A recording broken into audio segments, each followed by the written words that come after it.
반갑습니다. 오늘은 시편 1편과 2편을 통해서 참된 행복의 길이라고 하는 제목으로 함께 말씀을 나누도록 하겠습니다. 그간 지난 3월달부터 우리가 나무 향기를 통해서 창세기를 몇 개월째 계속하고 있고, 저와 함께는 주일날 창세기 말씀을 계속해서 교제를 했습니다.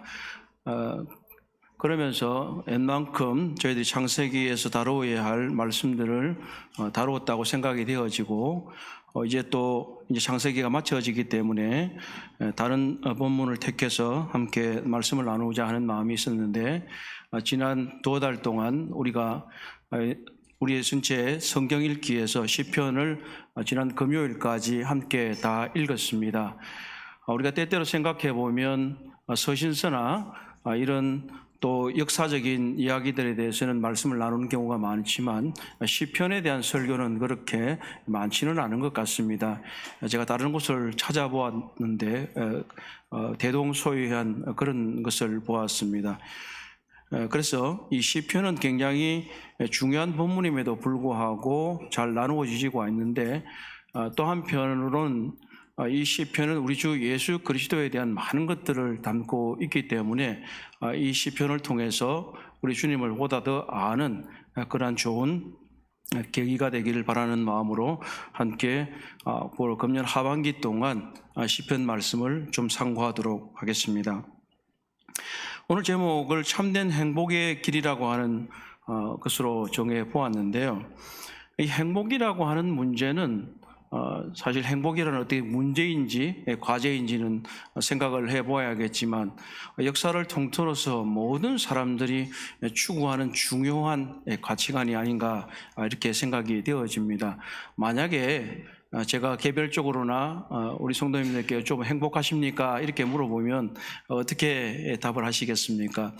만약에 행복을 어떤 감정의 상태라고 생각하는 분들은 자기 본인이 기분이 좋으면 나는 행복합니다 이렇게 말할 거고, 또 그렇지 않고 기분이 좀 나쁘면 난 행복하지 않아요 라고 대답하는 분들도 있을 거고, 또 만약에 이 행복의 가치나 기준이 어떤 소유나 어떠한 위치에 있다고 생각하면 자신이 풍성하게 다 갖추었기 때문에 아무런 부족함이 없다면 행복합니다 이렇게 대답할 것입니다. 그러나 성경이 말하는 행복은 전혀 그렇지는 않습니다. 그래서 과연 우리는 행복을 어떻게 추구할 것인가? 인류 전체가 보편적으로 추구하는 것이 행복이라고 하는 겁니다. 복 받는 것, 또 성경적으로 말하면 이런 것인데, C.S. 루이스라고 하는 기독교 변증가가 있습니다. 이분의 글을 가지고 어떤 분이 이 행복에 대해서 사람들이 생각하고 있는 바를 이렇게 말했습니다.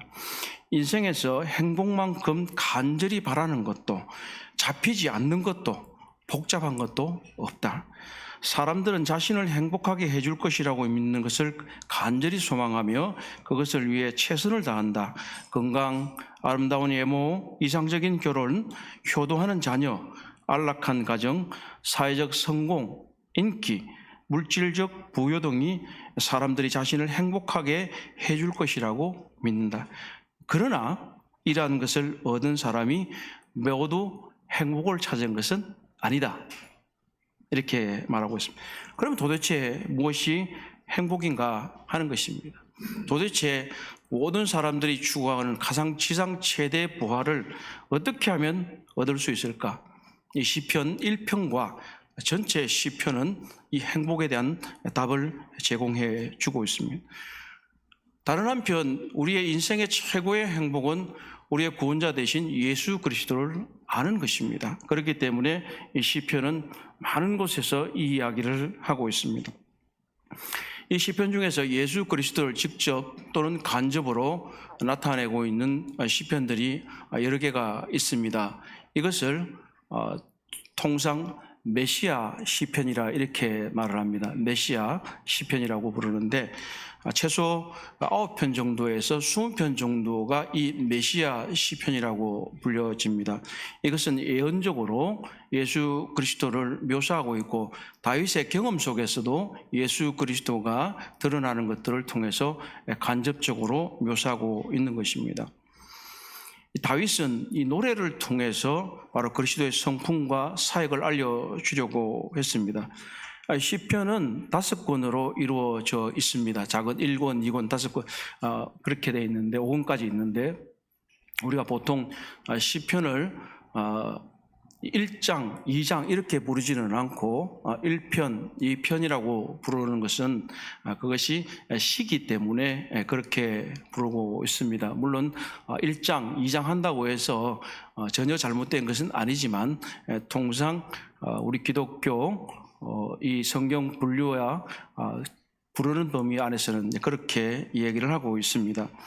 어쨌든 이 5권으로 이루어진 것은 소위 말하는 모세 오경과도 깊은 관련이 있습니다. 모세가 성경 창세기부터 신명기까지 기록이 되어 있지 않습니까?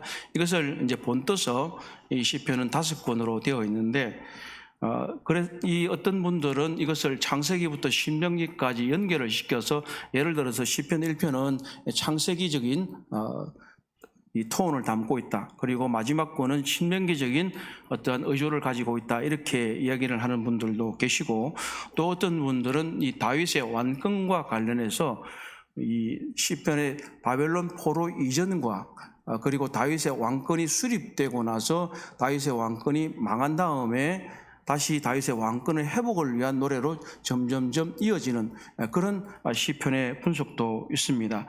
그래서 이 시편의 저자와 관련해서는 다윗은 매우 중요한 분입니다. 다윗이 저자라고 표시가 되어 있는 것, 그러니까 이것을 표제라고 부르는데 이것은 73편이나 됩니다. 그리고 신약 성경에서도 사도행전 4장 25절 그리고 히브리서 4장 7절 등 해서 보면 3편 정도가 이 다윗의 시편으로 분류가 되고 있기 때문에 아마 총 76편의 시가 다윗이 제작을 했다고 믿고 있습니다. 그렇다면 최소한 이 다윗이 시편의 절반 이상을 썼다고 이제 말할 수 있는 겁니다. 그리고 그것이 확인되지 않는다 하더라도 많은 경우에 그것이 다윗의 시편이다 이렇게 인정을 하고 있습니다. 그렇다면 모세는 그가 하나님께로 받은 영감을 통해서 창세기로부터 시작해서 하나님의 명령을 이야기식으로 전달하고 있다면 이 다윗은 이스라엘의 노래 잘하는 자라고 표시하면서 그가 예언적인 메시아를 노래하는 이러한 시편을 통해서 우리에게 우리 주 예수 그리스도를 알게 하고 과연 참된 행복이 무엇인가 하는 것을 알려주는 중요한 것이 이 성경 본문이 시편입니다. 오늘 제가 본문을 시편 1편과 2편 모두를 함께 다루겠다고 말씀을 드렸습니다. 상당히 길죠. 1편만 하더라도 6절이고 시편 2편은 12절이나 되기 때문에 우리의 제한된 시간에 18구절을 모두 다 다룬 것은 쉽지는 않습니다. 그러나 많은 성경학자들의 연구에 의하면 이 시편 1편과 2편은 하나의 하나의 시로서 다루어져야 된다는 것을 많이 말하고 있습니다. 먼저는 시편 1편과 2편은 표제어라고 말하는 앞에 아무런 제목을 달고 있지 않습니다. 사실 시편 1권에서 보면 시편 10편과 33편에도 표제가 없습니다. 그런데 시편은 9편과 그리고 33편은 32편과 이렇게 해서 하나의 시편으로 간주가 되고 있기 때문에 시편 1편과 2편만 제목이 없다고 보시면 됩니다. 그렇다면 시편 1편과 2편은 시편 전체의 서론 역할을 하면서 이 시편 1권에서도 매우 독특한 위치를 차지하고 있습니다. 그리고 비슷한 의의를 공유하고 있는데 시편 1편 1절은 복 있는 사람이라고 시작을 합니다. 그리고 시편 2편 12절 마지막 절은 복 있는 사람으로 마무리를 하고 있습니다. 이것은 바로 이 수미상관식이라고 하는 그리고 앞과 뒤를 같은 말로 배치함으로써 그것이 같은 영역에 속한다는 것을 알려주는 그러한 기법이 있는데, 복이 있도다 이렇게 시작을 하고 마무리를 합니다. 그리고 길이라는 단어가 굉장히 많이 나옵니다. 1장 1절만 하더라도 의인들의 길, 1장 6절에는 악인들의 길, 2장 12절에는 너희가 길에서 망한다. 이것은 물론 걸어가는 진짜 길이 아니라 삶의 양식을 뜻하는 거죠. 그리고 묵상하다라는 단어들이 또 중요한 단어로 연결되는 것을 좀 이따 보시게 될 것입니다. 그리고 무엇보다도 시편 1편과 2편은 의인과 악인의 선명한 대조가 나타나고 있습니다. 어떤 걸음을 걸어가느냐, 삶의 패턴이 뭐냐, 또 그 결과는 무엇이냐, 이렇게 대조를 하고 있다고 하는 것입니다. 의인의 길이냐, 악인의 길이냐. 그렇다면 우리는 어떤 길을 택해야 하는가 하는 것입니다. 하나님을 대적하여 자신의 길을 걸어갈 것인가, 아니면 하나님의 법을 즐거워하며 그 법을 묵상하면서 삶의 실천함에 살아갈 것인가 하는 것입니다. 이것이 바로 우리의 행복을 결정하는 중요한 척도가 된다고 하는 사실인 것입니다. 이제 본문에서 시편 기자가 이 노래를 통해서 어떻게 이것을 가르치고 있는지 한번 보겠습니다. 먼저 시편 1편 1절에서 6절까지는 이 행복하기 위해서는 악인의 꾀를 거절하고 하나님의 법을 따라야 된다는 것을 말하고 있습니다. 좀 길지만 우리 함께 같이 읽어보기를 원합니다. 모두 다 성경을 펴서 같이 좀 보시도록 하겠습니다. 자, 시편 1편 1절. 복 있는 사람은 시작. 복 있는 사람은 악인들의 꾀를 따르지 아니하며 죄인들의 길에 서지 아니하며 오만 자들의 자리에 앉지 아니하고 오직 여호와의 율법을 즐거워하여 그의 율법을 주야로 묵상하는도다. 그는 시냇가에 심은 나무가 철을 따라 열매를 맺으며 그 잎사귀가 마르지 아니함 같으니 그가 하는 모든 일이 다 형통하리로다. 악인들은 그렇지 아니하며 오직 바람에 나는 겨와 같도다. 그러므로 악인들은 심판을 견디지 못하며 죄인들이 의인들의 모임에 들지 못하리로다. 무릇 의인들의 길은 여호와께서 인정하시나 악인들의 길은 망하리로다. 자, 여기서 복이라는 단어로 처음 시작을 하고 있는데, 복이 있다는 것은 이 시편을 여는 단어고 또 시편 전체에서 28번이나 등장하는 중요한 단어입니다. 조금 전에도 말씀드렸던 것처럼 시편 2편 12절이 복이 있는 사람에 대해서 마무리하면서 시편 1편과 2편을 공유하도록 그렇게 하고 있습니다. 산상수훈에 보면 주님께서 복이 있다, 이러이러한 자는 복이 있다, 이렇게 말씀하실 때에 이 단어는 바로 이곳에 시편에서 쓰여진 이 단어와 그리고 헬라어에 쓰여진 단어는 같은 등가되는 같은 단어입니다. 그래서 70인역이라는 성경에서는 바로 이 시편 1편에 등장하는 이 복이라는 단어와 그리고 산상수훈의 복이라는 단어를 같은 단어로 번역을 했습니다. 일반적으로 이 단어 중에서 선택은 또 한편으로 축복하다는 단어와는 조금 다릅니다. 구약 성경에서 이 복과 관련된 데는 두 가지 정도가 있는데, 하나는 그야말로 복을 수여하는 물질적인 것이나 아니면 어떠한 축복하는 의미가 있는 것인가 하면, 여기서 쓰여진 시편 1편에서 쓰여지는 것은 물질적 풍요와 같은 복의 수요가 아니라 지극히 내적인 평안 그리고 안전과 보호를 의미합니다. 예적인 조건이나 감정이 아니라도 지극히 평강하고 행복한 상태를 말하는 것입니다. 우리 모두는 대단히 물질적인 사회에 살고 있기 때문에, 그리고 감정 중심의 사회에 살고 있기 때문에 이것이 우리의 마치 복을 결정하는 요소라고 생각하기가 쉽습니다. 그러나 성경에서 말하는 복은 하나님께서 우리에게 심어주시는 평강과 그분이 제공하시는 우리의 안전과 보호가 우리의 복이라고 하는 것입니다. 그래서 이 복 있는 사람을, 방금 우리가 읽은 시편에서는 복을 받게 되는 사람의 특징은 부정적인 면에서 3가지, 그리고 긍정적인 면에서 2가지를 말하고 있습니다. 첫째 번째로 부정적인 면은 뭐라고 했습니까? 악인들의 꾀를 따르지 아니하며 죄인들의 길에 서지 아니하며 오만한 자들의 자리에 앉지 않는다, 이렇게 말하고 있습니다. 이것은 어떤 이미지를 한번 생각해 보실 수가 있어요. 어떤 사람이 그 사람을 깹니다. 그리고서 이 길을 걸어가야 된다. 그리고 거기에 가야 된다. 예를 들어서 어떤 사람이 야, 술집에 가야 된다 했을 때, 야, 술집에 가면 이렇게 해서 좋은 말로 깹니다. 그리고 그 길로 가는 길을 안내합니다. 그리고 그곳에 그 좌석에 착석하게 만들어서 결국은 죄를 짓게 만든다고 하는 것입니다. 여기서 깨라고 하는 단어는 부정적인 의미로만 사용하고 있지만 한편으로 생각해 보게 되면 이것은 조언이라고, 충고라고도 말할 수 있고 오늘날 많은 사람들이 얘기하는 카운셀링과 같은 그런 뜻을 가지고 있습니다. 그렇기 때문에 이것은 어떤 사람이 이렇게 하라고 옆에서 속삭거리는 것과 같은 얘기를 말할 수가 있어요. 결국은 어떤 것에 귀를 기울일 거냐 하는 것과 관련이 있습니다. 그렇기 때문에 복된 사람은 이런 악한 자가 속삭이는 계교 그리고 조언에 귀를 기울이지 않는다고 하는 것입니다. 우리가 세상을 살아가면서 예배당에 있는 시간보다 교회에 있는 시간보다 바깥 세상에서 살아가는 시간이 훨씬 많이 있기 때문에 우리가 접촉하는 사람들도 대체로 그렇습니다.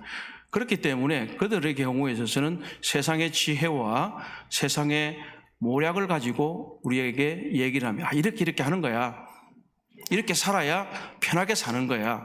이렇게 해야 무엇을 얻을 수 있어 라고 얘기를 하는 겁니다.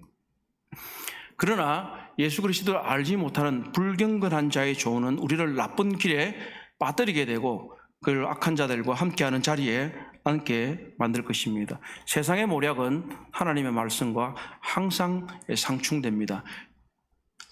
세상 말로 기가 얇다 하는 말을 우리가 많이 하잖아요. 기가 얇다. 어디에 기가 얇으냐 하는 것이죠. 선천적으로 기가 얇은 사람들이 있습니다. 어떤 사람이 얘기하면 잘 기울여 주는 사람, 보이스피싱에도 잘 걸리는 사람, 사기꾼의 게임에 잘 넘어가는 사람, 이런 분들이 있습니다. 하나님께서는 이런 것을 복 있는 사람의 행태가 아니라고 말하는 것이죠. 어디에 귀를 기울일 건가 하는 것이 우리의 복을 결정한다고 하는 것입니다. 긍정적인 면은 하나님의 법을 즐거워하고 주야로 묵상한다, 이렇게 하는 것입니다. 여기서 묵상이라고 하는 단어는 그냥 우리가 눈으로 보고 그냥 마음으로 생각하는 것만을 말하는 건 아닙니다. 왜냐하면 시편 119편 148편에서 119편 148절에서 이렇게 이 말을 번역하고 있습니다. 내가 주의 말씀을 엎조리려고 내가 새벽녘에 눈을 떴나이다. 여기서 엎조리려고 이렇게 말을 합니다. 옛날에 서당에서도 보면 글을 읽을 때 소리내서 읽었어요. 그리고 유대인들도 보면 이 말씀을 읽을 때 그냥 눈으로만 읽지는 않습니다. 그냥 이렇게 작은 소리로 이렇게 소리내서 읽습니다. 그렇기 때문에 이것은 우리가 말씀을 읽을 때 또는 묵상을 한다고 하는 것은 하나님의 말씀을 조용히 이렇게 엎조리면서 우리들의 마음 가운데서 그것을 묵상한다 하는 것으로 말할 수가 있습니다. 생각해 보면 그냥 눈으로만 읽는 것과 그리고 입으로 조금 얘기하는 것과는 집중도에 있어서도 훨씬 더 차이가 납니다. 그렇기 때문에 이 묵상이라고 하는 단어는 그저 눈으로만 보는 것을 말하는 것이 아니라 하나님의 말씀을 엎조린다는 것을 말하고 있고, 한편으로 저도 이제 계속 이 주간 중에 지어주는 말씀을 암송하면서 눈으로만 외우는 건 잘 안 되더라고요. 그래가지고 할 수만 있으면 소리내서 한번 계속 해보려고 지금 하고 있는 중입니다. 우리는 시편 119편에서 시편 기자가 말하는 것처럼 하나님의 말씀을 엎조리기 위해서, 묵상하기 위해서 새벽녘에 일어나는 이러한 것들도 좀 우리에게 필요한 경건의 훈련이 아닐까 생각이 됩니다. 제가 어제 어떤 분을 뵀는데 새벽 3시 30분에 일어나신다고 하더라고요. 새벽 30분에 일어나는데 저도 좀 더 일찍 일어나야 되겠다 하는 생각도 합니다만 새벽녘에 일어나서 하나님의 말씀을 읊조린다면 참 좋겠다는 생각이 들었습니다. 그러면 이 복은 어떤 것이냐는 것이죠. 시편 3절에 보게 되면 복은 어떤 내용이냐. 3절 그는 시냇가에 심은 나무가 철을 따라 열매를 맺으며 그 잎사귀가 마르지 아니하므니 같으니 그가 하는 모든 일이 다 형통하다는. 성경이 말하는 복은 생명과 관련이 있습니다. 나무는 생명이 있지만 여기서 말하는 것처럼 날아다니는 겨는 지푸는 아무런 생명이 없죠. 이 성경이 말하는 복, 그리스도의 복은 생명과 관련이 있다고 하는 것입니다. 그리고 복이 있다는 것은 영구적인 것입니다. 마르지 않는다고 했잖아요. 일시적으로 기뻤다가 즐거웠다, 그리고 슬펐다, 괴로웠다 하는 것과는 그것은 복이 아니고 감정의 변화일 뿐입니다.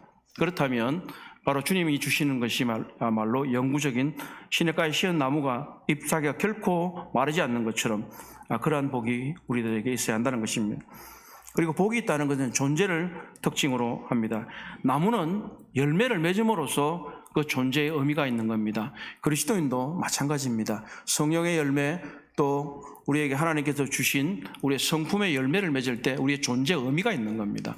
그저 일신상의 평안과 안락만을 살아간다면 그것은 우리의 존재의 의미 자체가 없다고 말할 수 있을 것입니다. 그것은 복된 상태가 아닌 것입니다.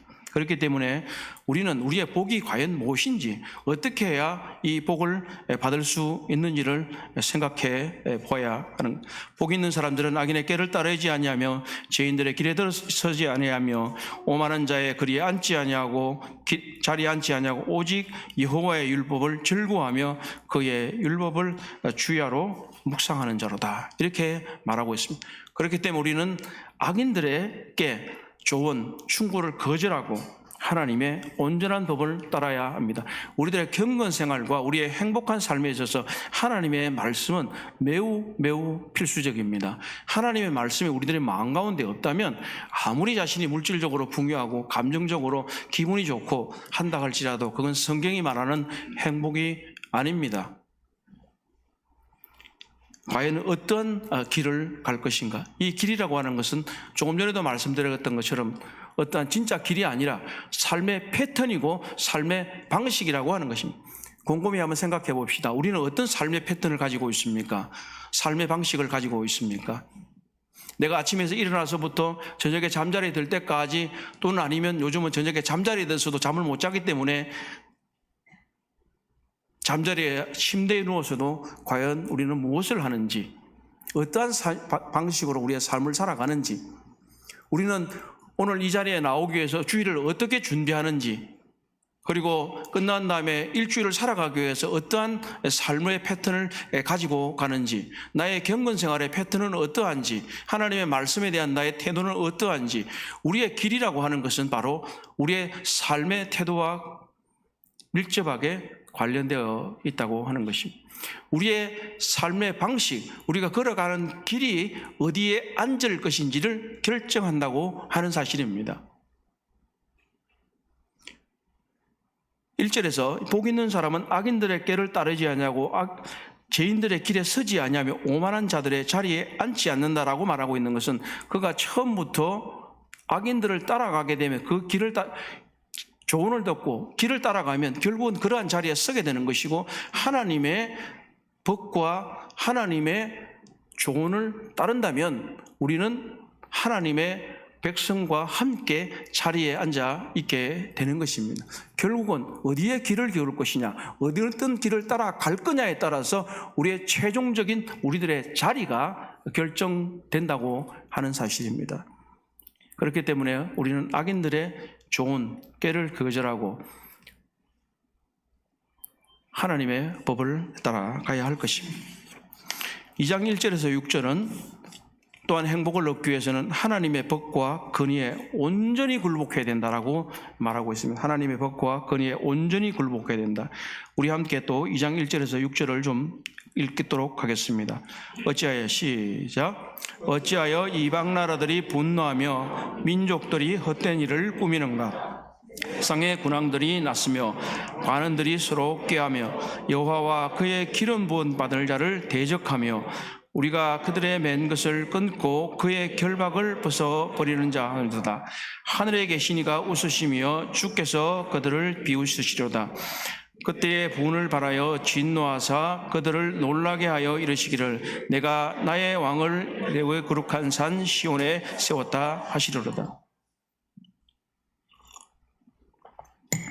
우리가 주의 만찬 시간에 영광의 주님을 찬양하는 찬송 몇 곡을 함께 불렀습니다. 이 시편 2편은 성경학자들이 메시아 시편이라고 불리는 전형적인 시편입니다. 이것은 이 시편은 바로 영광의 주님, 바로 영광의 예수 그리스도를 찬양하는 놀라운 시편입니다. 이 시편은 신약의 여러 군데서 인용이 되어서 우리 주 예수님을 찬송하고 그분의 영광을 기리는 찬송입니다. 그렇기 때문에 우리는 이 시편을 보다 더 잘 이해하게 된다면 우리 주님을 더욱더 많이 묵상하고 우리 주님을 더욱더 높일 수 있고 그분의 영광을 찬송할 수 있을 것입니다. 시편 1편에서 우리는 하나님의 말씀을 묵상하는 복된 하나님의 사람과 경건하지 않은 자의 대조를 보았습니다. 분명히 1편의 마지막에서 악인들의 길은 망하리로다 이렇게 선언이 됐는데도 불구하고 시편 2편 1절에 보게 되면 악인들이 음모를 꾸미고 있는 것을 보게 되는 것입니다. 그렇기 때문에 만약에 1편과 2편을 연결해서 좀 보려고 하면 이렇게 얘기할 수 있을 것입니다. 1편 6절 무릇 의인들의 길은 여호와께서 인정하며 하시나 악인들의 길은 망하리로다. 그런데 2절을 이렇게 한번 생각해 보시겠습니다. 그런데 어찌하여 이방 나라들이 분노하며 민족들이 헛된 일을 꾸미는가. 악인들의 길은 분명히 망한다고 했는데 그런데도 불구하고 어찌하여 이방 나라들이 분노하며 민족들이 헛된 일을 꾸미는가. 이렇게 이것은 이 영광의 이 왕을 노래하는 이 시편을 제왕시라고도 합니다. 그리고 다윗 왕이 왕으로 등극할 때 그 등극하는 것을 축하하기 시였기 때문에 등극시라고도 일컬어지는 그러한 시편입니다. 그렇기 때문에 이 왕과 관련되어 있고 다윗 왕의 1차적으로는 대응하는 이방 나라들과 관련돼서 말하는 것입니다. 그러나 궁극적으로는 바로 영원한 왕 대신 영광의 왕 대신 예수 그리스도를 대적하는 이방 나라들과 군왕들을 말하고 있는 것입니다. 여기서 헛된 일을 꾸민다라는 말이 있는데 우리말만 보면 좀 히브리어의 묘미를 잘 느낄 수는 없어요. 그런데 조금 전에 말씀드렸던 묵상하다라는 단어와 여기서 꾸미다라는 단어는 히브리어는 같은 단어입니다. 이것은 무엇을 말하냐면 소리내서 뭔가를 엎조리고 있는, 소리내서 자그맣게 말하는 것을 말하고 있는데 시편 1편에서는 하나님의 말씀을 엎조리기 위해서 시편 119편에서 말하고 있는 것처럼 주의 말씀을 엎조리는 그런 의인의 모습을 얘기하고 있다면 이 시편 2편에서는 왕에게 대적하기 위해서 영광의 왕에게 대적하기 위해서 소곤소곤 하면서 업무를 꾸미는 것을 얘기를 하고 있습니다. 그래서 이 시편 1편은 이 단어를 통해서 의인과 악인이 같은 모양으로 말을 하지만 의인들은 조용히 하나님의 말씀을 경건한 태도로 묵상하며 엎조리고 있고 이 세상의 이방나라와 군왕들은 조용 남에게 들리지 않도록 업무를 꾸미는 것을 대조적으로 얘기를 하고 있는 것입니다. 같은 말을 하더라도 같은 모양을 하더라도 얼마나 대조하고 있는가 하는 것을 말하고 있습니다. 세상은 이와 같이 우리의 왕 대신 예수 그리스도를 대적하려고 하고 있습니다. 사도 베드로는 2장 1절에서 3절의 말씀을 예수 그리스도의 십자가에 못 박힘에 적용하여 인용했습니다. 사도행전 4장 27절에서 48절을 보면 과연 헤롯과 본디오 빌라도는 이방인과 이스라엘 백성과 합세하여 하나님께서 기름 부으신 거룩한 종 예수를 거슬러 하나님의 권능과 뜻대로 이루려고 애정하신 그것을 행하려고 이성에 모였나이다. 이 베드로는 이 시편 2편 1절에서 3절을 가지고 예수 그리스도에게 1차적으로 초림 때 예수님께 먼저 적용을 했습니다. 그러나 이것은 궁극적으로 예수 그리스도가 다시 오실 때 이 아마겟돈 전쟁과 분명히 관련될 것입니다. 세상의 통치자들은 하나님을 대적하는 전쟁을 꾸미고 결국은 재림하시는 예수를 대적하게 될 것입니다. 이것이 계시록 16장 16절에서 아마겟돈 전쟁이라고 일컬어지고 있고 19장 19절에서 재림하는 예수와 이 세상 군대가 대적하는 것을 보게 됩니다. 그러나 이 시편에서 표현하고 있는 대로 예수님 것은 모든 것을 쳐부시고 영광의 승리를 하게 될 것입니다.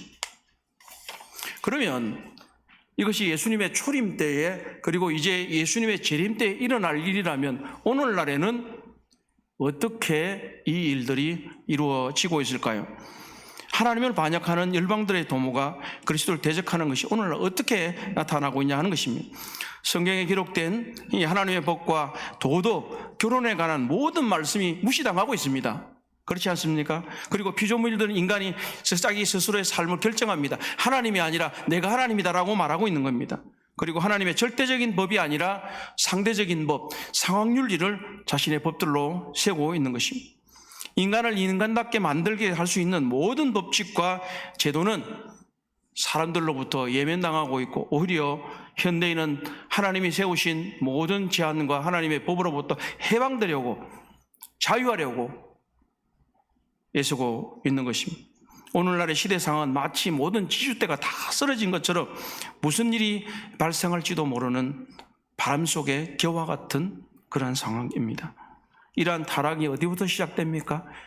이 자녀는 부모의 훈계를 듣지 않으려고 합니다. 그리고 가정에서 벗어나려고 합니다. 또 학교는 어떻습니까? 학교에서는 아이들을 훈육하는 것이 이제는 자유롭지가 않습니다. 이 학생들이 교사를 폭행하는 일이 비일비재로 지금 일어나고 있는 것도 사실이지 않습니까? 이것이 왜 일어납니까? 이것은 하나님이 세우신 합당한 권위에서 벗어나려고 하는 인간이 거기에서 자유한다고 하는 것이 그들의 움직임이기 때문입니다. 이방 나라와 군왕들이 벗어나려고 하는 것처럼 많은 사람들이 이제는 하나님이 세우신 제도와 법과 권위에 도전하고 있는 것입니까? 그것뿐입니까? 교사와 교수들은 하나님의 창조를 부인하는 진화론을 가르치고 있고 유물론적인 철학을 가르치고 있습니다. 어쩌면 우리도 모르는 사이에 이런 것들에게 오염되어 있을지도 모릅니다. 이러한 모든 악은 사회 각계각층에 퍼져 있지 않습니까? 비인간적인 죄를 허용하고 있습니다. 낙태는 살인입니다. 여성들은 자신의 건강권이라는 이름을 하에 페미니즘의 이름 하에 낙태를 자유화하려고 하지만 그것이 태아 살해라는 것은 왜 모르는 것입니까? 태아는 이미 형성될 때에 이미 사람입니다. 그럼에도 불구하고 그들은 자신의 건강이라는 이유로 마음대로 태아를 죽이려고 하고 있습니다. 어떻게 그 벌을 감당하려고 합니까? 그리고 성적 타락으로 말미암아서 동성애나 동성결혼이나 수간이나 짐승과의 간음이나 이런 것들을 허용하는 놀라운 범죄들을 자행하고 있습니까? 엊그저께도 잠시 구역 집회에서 나누었습니다마는 성이라고 말하는, 영어로 섹스라고 말하는 것은 남과 여를 말합니다. 그 두 가지 성만 있는 겁니다. 하나님은 그렇게만 만드셨습니다. 그런데 오늘날 사람들이 어떤 단어를 쓰고 있습니까? 젠더라는 단어를 씁니다. 젠더는 지금까지 밝혀진 것만 해도 64개나 있답니다. 도대체 말이나 되는 것입니까? 우리는 이런 시대에 살고 있습니다. 성추문과 강간, 범죄, 존속살인, 자녀살인, 부정부패, 약물, 마약 중독이 온 땅에 만연합니다. 이것은 왜 그렇습니까? 바로 이것에 표현되어 있는 온 땅의 이방 나라와 군왕들이 하나님으로부터 하나님이 세우신 그것을 자기들이 족쇄라고 생각하고 속박이라고 생각하면서 다 벗어 던진 결과 이러한 일들이 권위를 해방할 때는 펼쳐질 때는 좋은 일만 생기리라고 생각했는데 전혀 다른 방향으로 가지고 있다고 하는 것입니다. 이러한 때 그리스도인들은 어떻게 해야 됩니까? 우리는 합당한 권위에 순종해야 하는 것입니다. 이것은 국가나 교회나 모든 곳에서 또는 가정에서 사회에서 하나님이 세우신 권위를 인정하고 하나님이 성경으로 명하신 법과 제도를 순종하는 것이 우리들의 임무입니다. 그럴 때 우리는 가장 행복할 수 있습니다. 아무리 자동차라도 마이바흐라고 하는 게 엄청나게 비싼 차라 그러더라고요. 고속도로가 있는데 고속도로를 안 가고 나는 저기 바깥에 있는 광야를 가고 싶다. 비포장도로를 가고 싶다. 그거 다 망가집니다. 그렇지 않겠습니까? 차는 도로 위에 있을 때 가장 안전하고 가장 빨리 갈 수 있습니다. 우리는 하나님의 법이 우리를 제한하는 것 같이 생각할 수도 있지만 우리는 하나님의 법 안에 있을 때에 가장 안전하고 가장 행복하고 가장 평안한 겁니다. 사람들처럼 그렇게 살아서는 안 됩니다. 4절에서 개역개정은 하나님을 하늘에 계신이라고 번역을 하고 있는데요. 이 세 번역은 하늘 보좌에 앉으신이라고 번역을 합니다. 계시록에 보면 하나님은 계속 보좌에 앉으신 분으로 묘사를 합니다. 이 보좌에 앉았다는 얘기는 뭐냐면 주권자라는 의미입니다. 주권자는 통치하는 것입니다. 나머지는 서 있는 거죠. 하나님께서는 하늘의 보좌에 앉아 계신 절대 주권자입니다. 그분의 절대 주권을 인정하지 않는다면 사람들은 진정으로 행복하지 못한 것입니다. 우리에게 요구되는 것은 바로 그분의 말씀에 순종하는 겁니다. 성경에 나타난 하나님의 법을 잘 알아야 합니다. 그리고 이해해야 됩니다. 그리고 온전히 복종해야 됩니다. 세상 법은 때때로 사람이 자기들 마음대로 만듭니다. 그렇지 않습니까? 자기들 좋을 대로 만드는 것, 입법자라는 이런 명목하에. 그런데 그 법이 과연 하나님의 법과 온전히 일치합니까? 그렇지 않은 경우가 있습니다. 아마 지금 다른 외국에서 그러한 것처럼 한국에서도 세상 사람들이 만든 잘못된 법에 대해서 우리가 불복종 운동을 펼쳐야 할 때도 올지도 모릅니다. 그렇다면 우리는 이 하나님의 법을 온전히 이해하고 하나님이 세우신 제도를 잘 순종하는 것이 우리들에게 필요하고 이것이 우리의 행복의 길이라고 하는 것입니다. 마지막으로 2장 7절에서 12절은 이 하나님의 아들 안에서 참된 피난처를 찾아야만 우리가 행복하다고 말하고 있습니다. 7절 한부터 12절까지 또 같이 읽어보도록 하겠습니다. 내가 시작.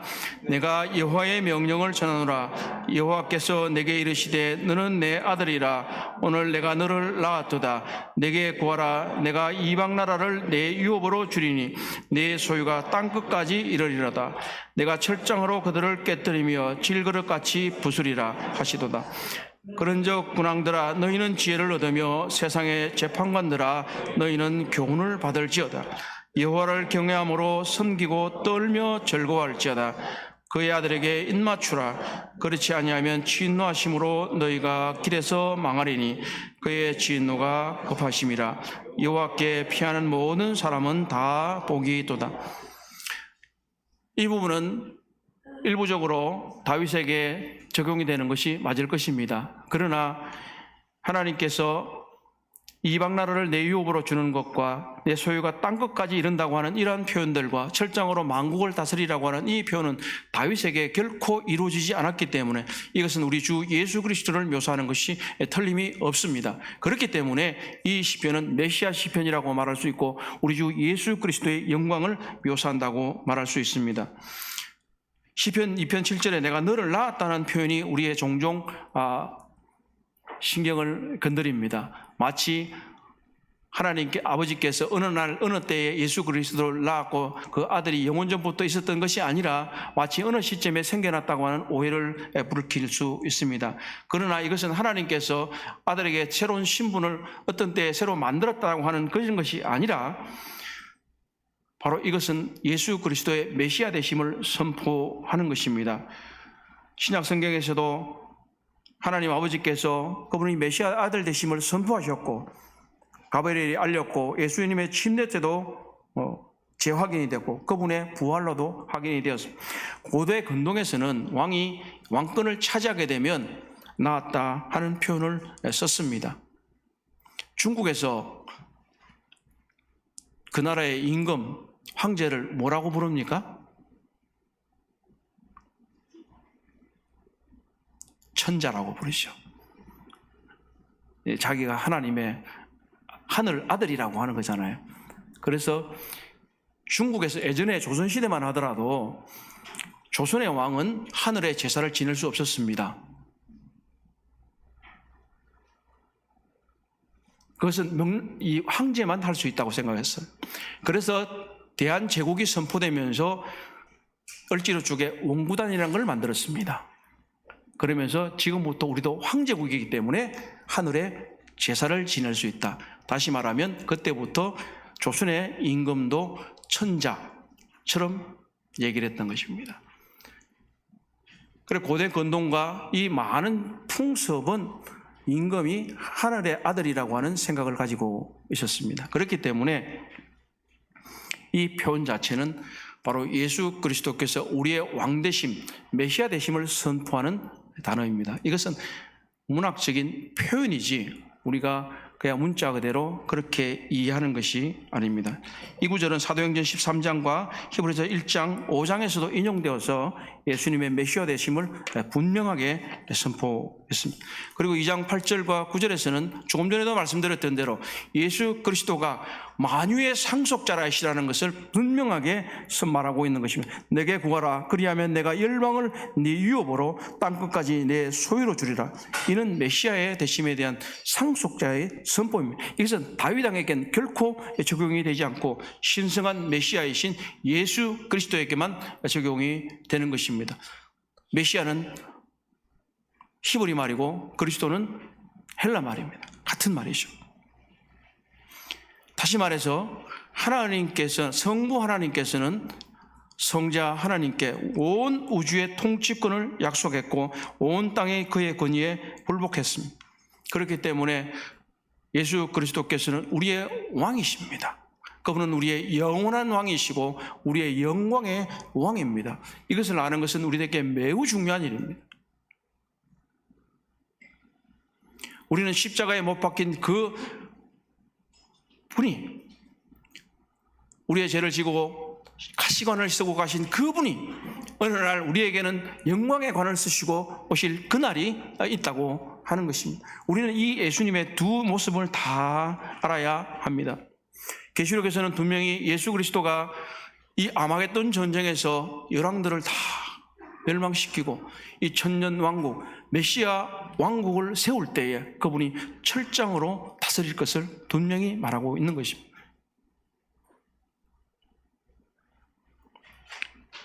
그때마다 이 예수님은 반영하는 자가 생길 때마다 그들을 다스릴 것입니다. 10절과 12절은 우리에게 중요한 적용을 보여줍니다. 10절부터 12절을 제가 다시 읽겠습니다. 그런즉 군왕들아 너희는 지혜를 얻으며 세상의 재판관들아 너희는 교훈을 받을지다. 여호와를 경외함으로 섬기고 떨며 즐거워할지다.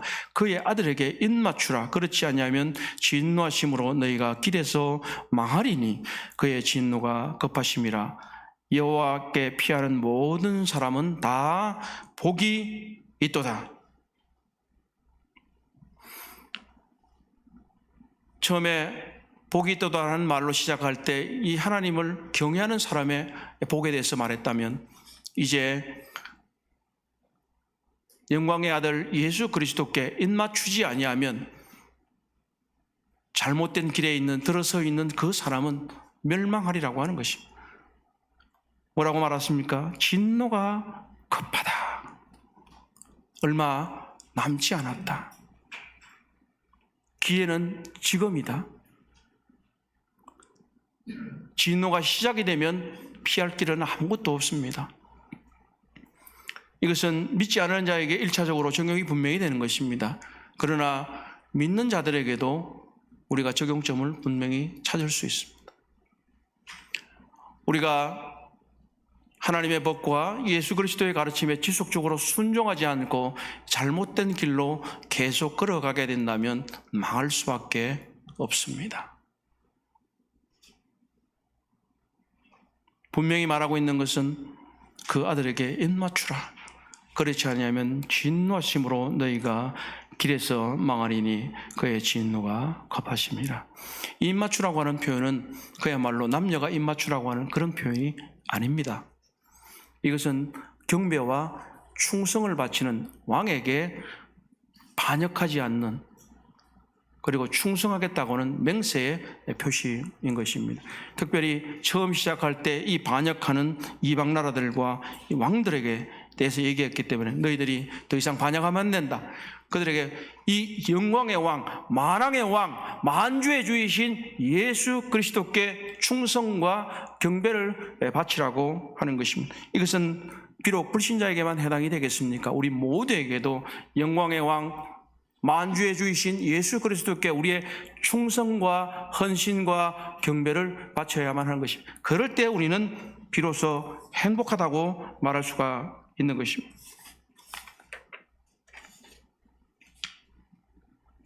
이 시편은 복이라는 단어로 맺고 있는데 계속해서 말씀드리지만, 복 있는 사람은 악인의 길을 따르지 아니하며 죄인들의 길에 서지 아니하며 오만한 자들의 자리에 앉지 아니하고 오직 여호와의 율법을 즐거워하여 그의 율법을 주야로 묵상하는 자로다.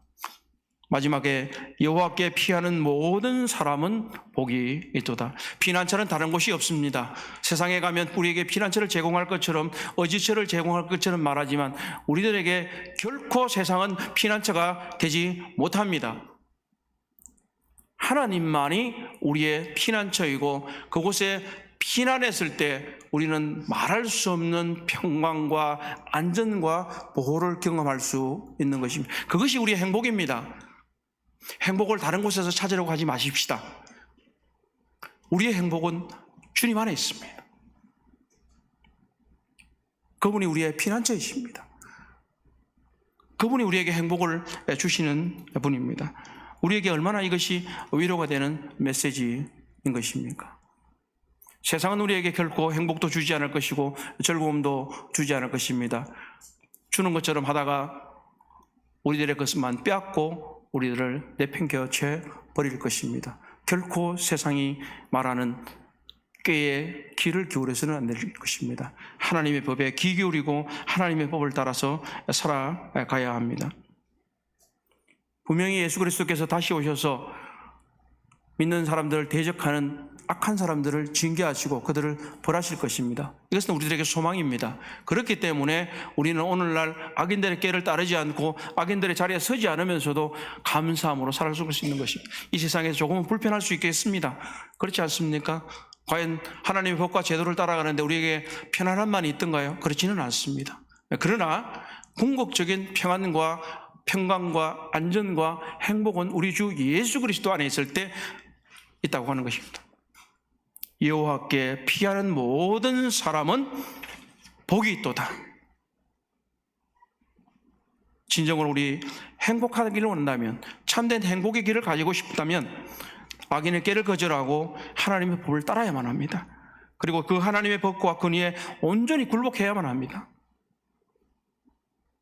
마지막으로는 하나님의 아들 안에서, 우리 주 예수 그리스도 안에서 참된 피난처를 찾아야 하는 것입니다. 다른 곳에 가서는 피난처를 찾을 수 없습니다. 모쪼록 우리가 이 시편을 통해서 예수 그리스도가 우리의 왕이시며 우리의 피난처 되신다는 것을 깊이 명심하고 예수 그리스도를 따라서 우리의 삶을 살아가면서 하나님이 주시는 우리의 온전한 행복, 참된 행복을 누리는 우리 모두가 되기를 주님의 이름으로 기도합니다. 기도하겠습니다. 자비하신 우리 아버지 하나님, 참 감사를 드립니다. 만왕의 왕, 만주의 주 예수 그리스도께서 우리의 주님이 되신 것을 인해서 감사드립니다.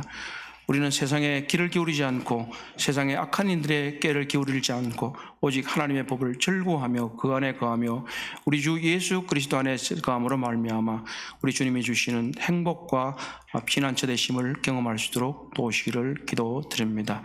모든 은혜에 감사합니다. 존귀하신 우리 주 예수 그리스도의 이름으로 기도옵나이다.